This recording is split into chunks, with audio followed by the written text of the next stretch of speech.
cyber attack on the banks takes place, and they say, well, the existing money in your account has disappeared. The hackers took it, but we can return to you the exact same amount of money you had, but it won't be in the dollars you had before. It will be in USDC or this dollar-backed stablecoin, or it will be this token.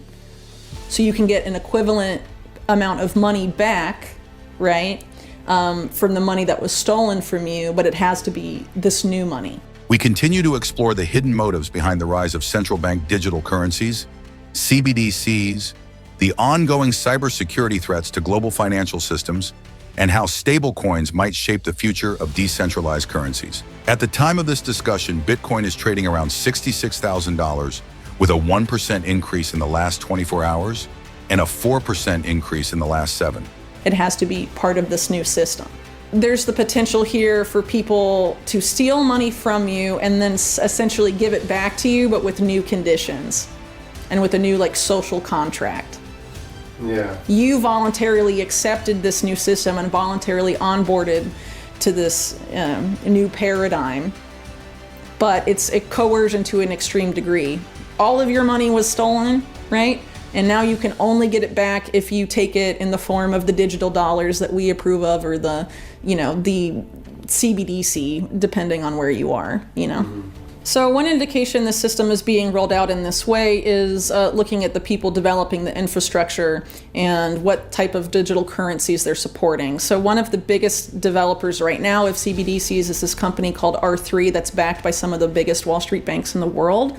And they were named by Central Banking Magazine as the CBDC Partner of the Year last year. And then they're developing a litany of CBDCs for countries all around the world. But that's just one part of what they do. They have this thing they call a digital currency accelerator, and the 3 types of digital currencies R3 develops are CBDCs, stablecoins, and tokenized deposits, or deposit tokens. And some banks in the US have already rolled out deposit tokens. Citigroup, JP Morgan. JP Morgan actually had a research paper out last year about how CBDCs are inferior to deposit tokens and how deposit tokens are better. So Oliver Gale, who defines himself as the founder of CBDCs, has more recently co-founded a company called Fluent Finance. What Fluent Finance is they attempt to create a trustworthy dollar-pegged stablecoin that they call US Plus, and it's sort of framed as an answer to dollar-pegged stablecoins like Tether that have been controversial for having opaque reserves. So the whole thing about US Plus is having trackable reserves in real time and all of this, and so it's an attempt to create a very extremely trustworthy and backed by a consortium of banks, a bank-led US dollar-pegged stablecoin. So if the inventor of CBDCs is moving into stablecoins, he probably knows that there's something there. So not that long after the COVID era began and the World Economic Forum started to be looked at, scrutinized more, particularly by independent media, people had noticed the overlap between the World Economic Forum and Event 201, for example, in the COVID crisis. And so during the COVID crisis, people paid a lot of attention when the World Economic Forum launched its cyber polygon simulations that were about cyber attacks. And during that same period of time, you had Klaus Schwab, the best-known face of the World Economic Forum, saying that after COVID, there would be some sort of what he called a cyber pandemic that would have consequences that would make COVID's impact on society seem relatively insignificant by comparison. I think the whole idea of a cyber attack is sort of contradictory to a lot of the stuff that was pushed for during the COVID era, where we were pushed increasingly out of the physical world into the digital world. And then the digital world is also under attack from cyber attacks and what have you. So I think ultimately the goal is to use cyber attacks as a means of centralizing control of the digital world. As we just heard Whitney Webb discuss the underlying dangers of cyber attacks and their role in transforming financial systems. Now let's hear them dive deeper into the power struggle between public and private financial institutions. Whitney also sheds light on the growing influence of 000449 digital IDs and how they could potentially restrict financial freedoms.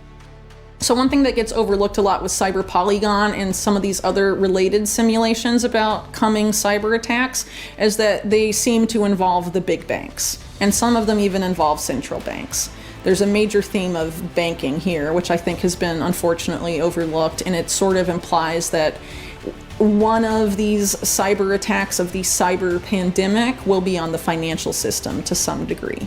So for example, if you look at Cyber Polygon, it was the WEF, but it was done in partnership with Russia's largest bank, Sberbank, and was one of the opening speakers of it was the Russian Prime Minister, and things like that, which is in direct contrast, for example, to the supposed Russian hacker narrative that's been propagated extensively in U.S. mainstream media.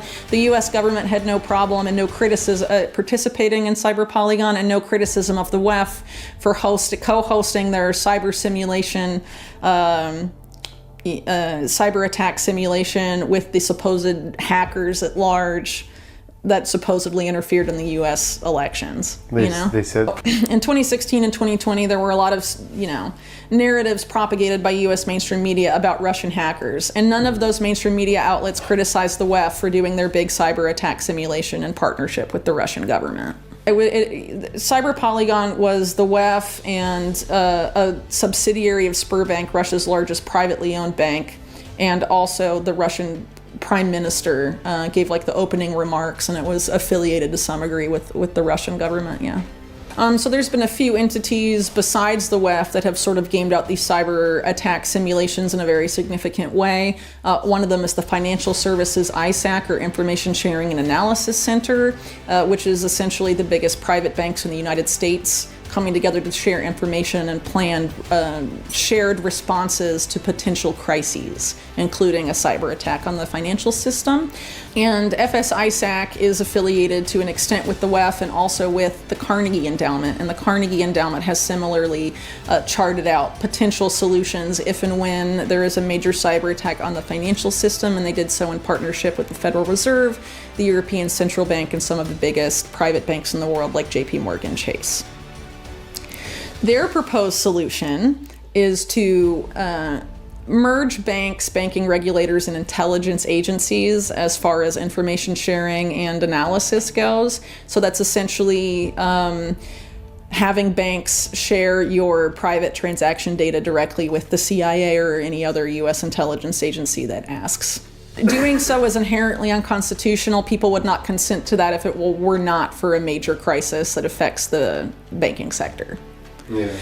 Oftentimes they try and pilot these solutions before they're actually implemented, and if there isn't sufficient onboarding or uptake by the public, invariably an event comes along that creates fear and panic among the public to a very significant degree, and they begin clamoring for solutions to this problem that's causing the fear and panic, and the solution is often something that's been tested or pitched years prior. One example of this is, the Obama administration tried to make a driver's license for the internet, directly link your government issued ID to your online activity. And now we're seeing a push to do the same under the guise of stopping misinformation or stopping cybercrime and things like that. It's mainly coming from US, UK, and Israeli intelligence and the big banks through entities like the World Economic Forum's Partnership Against Cybercrime, for example. The cyber attack seems like a very possible scenario because it's a way for the banks to absolve themselves of any role in a financial crisis. It's an easy way to consolidate banks so that only systemically important ones survive the hack. And it could also potentially be a very effective means of onboarding people onto this new digital currency paradigm.